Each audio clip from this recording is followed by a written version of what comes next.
മലയാള സിനിമയിലേക്ക് ഇനി സുനിമോളും സുനിത കൊല്ലവുമാണ്. അപ്പൊ ഞാൻ അങ്ങനെ ഏറെക്കാലമായിട്ട് നമ്മുടെ മലയാള സിനിമ ഏറ്റവും അധികം ബുദ്ധിമുട്ടിക്കൊണ്ടിരുന്ന ഒരു കാലമായിരുന്നു മലയാള സിനിമയിൽ നായികയില്ലാത്ത കാലം. അങ്ങനെ ആ ഒരു ബുദ്ധിമുട്ടിന് പരിഹാരമായിട്ടാണ് നമ്മുടെ ഈ ചേട്ടൻ വന്നിരിക്കുന്നത്. മലയാള സിനിമയിലേക്ക് 2 നായികമാരെയാണ് ചേട്ടൻ സമ്മാനിച്ചിട്ടുള്ളത്. ഇനി നമ്മുടെ മലയാള സിനിമ റേഞ്ച് മാറാൻ പോവുകയാണ്.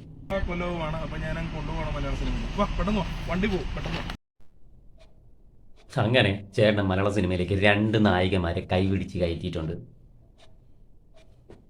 ആദ്യം ചെയ്യേണ്ടത് ഇവനെ വല്ല പ്രാന്താശുപത്രി കാണിക്കണം. ഇവന് സിനിമ കിട്ടാതെ എന്തോ പ്രാന്തായിട്ടുണ്ട്. അതിൻ്റെ ചെറിയ ഇതൊക്കെയാണ് നമ്മളിവിടെ ചില വീഡിയോകൾ കാണുന്നത്.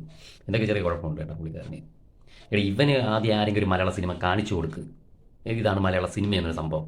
അല്ലെങ്കിൽ ഒരു ഷൂട്ടിംഗ് സെറ്റിലെങ്കിൽ ഇവൻ ആരെങ്കിലും വിളിച്ച് കയറ്റി മലയാള സിനിമയുടെ ഷൂട്ടിംഗ് സെറ്റിൽ ഇതാണ് മലയാള സിനിമയുടെ ഷൂട്ടിംഗ് സെറ്റ്, അല്ലെങ്കിൽ ഇതാണ് സ്റ്റുഡിയോ, അല്ലെങ്കിൽ ഇതാണ് ക്യാമറ, ഇതാണ് സിനിമ ഷൂട്ട് ചെയ്യുന്ന ക്യാമറ. അല്ലെങ്കിൽ ഇവൻ മറ്റേ മൊബൈലിലും മീഡിയസ് എല്ലാവരും വിളിച്ചുകൊണ്ട് നടക്കുന്ന സിസ്റ്റം അല്ല. ഇവൻ്റെ കാഴ്ചപ്പാട് ഈ ഷോർട്ട് കോമഡി, ഈ ഷോർട്ട് ഫിലിം, അതൊക്കെയാണ് ഫിലിം ഇൻഡസ്ട്രി എന്ന് വിചാരിച്ചുകൊണ്ടിരിക്കുന്നത്. അതൊക്കെ കിളി പോയ സാധനം.